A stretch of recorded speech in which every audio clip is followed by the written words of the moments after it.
Hey, that's pretty good.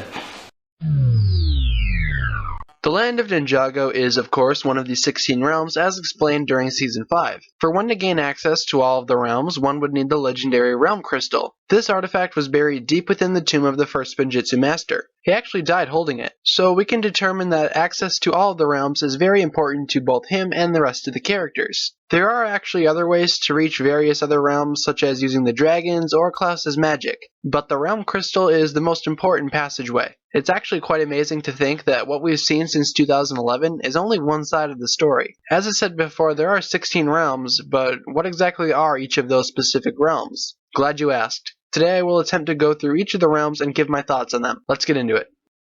Now, clearly I don't need to explain this one too much. Ninjago is the homeworld of the 6 current ninja and presumably the rest of the elemental masters. It has served as the setting for a large majority of the battles throughout the brand's history and is also home to major landmarks such as the Monastery, Temple of Reijitsu, and New Ninjago City. This realm pretty much represents the light and humility of the 16 realms, however it's no stranger to the darkness. Speaking of darkness, the Underworld is home to the first Ninjago villains, those being the Skulkin and their leader Samukai. It's known as the Place of Darkness and is one of the few places the original dragons could cross over to from Ninjago. This realm is notable for being one of the first realms besides Ninjago seen in this series, and was where Garmadon was banished to. After Garmadon went mad with Evo, Wu's kimono saved him and he was struck down to the Underworld. The Underworld has not really had a major role in the series since then, but has still remained one of the most intriguing of all the realms.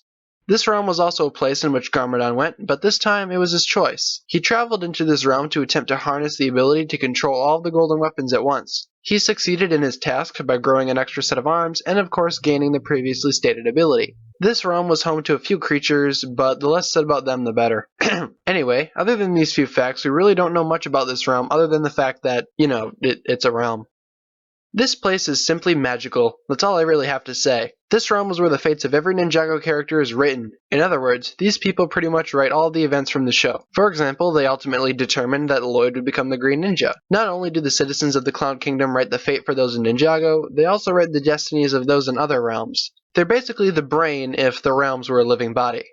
This realm is of course where souls come to pay their fees. Now I don't mean money, I mean they are here to spend eternity because of their wrongdoing in whatever realm they came from. For example, Moro left Sensei Wu because of jealousy and greed. When he died, bam, cursed realm. General Arcturus and his Anacondri warriors wreaked havoc on Ninjago in its early days, bam, cursed realm. You get what I mean? The physical form of the cursed realm is simply known as the Preeminent and has since been destroyed. I don't understand why not all of the realms were impacted by one dying, but one did struggle greatly from this situation. Djinjago is the home of the Djinn. Notakon and his father originate from here, and this land is weird to say the least. It features many floating structures and pillars, sort of mirroring the way that a Djinn floats through the air. This realm was faring fairly well, but has since been destroyed because its sister realm, the Cursed Realm, was drowned by the ninja. I really think that every realm should have been affected because it messes up the whole system if one realm falls, but now this raises the question of what exactly are sister realms.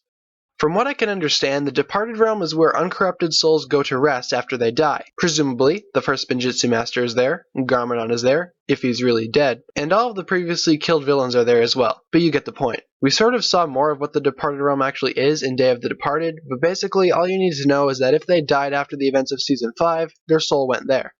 So those are all the realms we know about currently, but there are still plenty more because this list is nowhere near 16. If you enjoyed the video, feel free to leave a thumbs up and hit that subscribe button. Also remember to comment your thoughts and leave your video suggestions down below for a chance to have your idea featured as an actual video sometime down the road. Thanks a lot for watching guys, my name is TannerFishies, and with that I bid you farewell.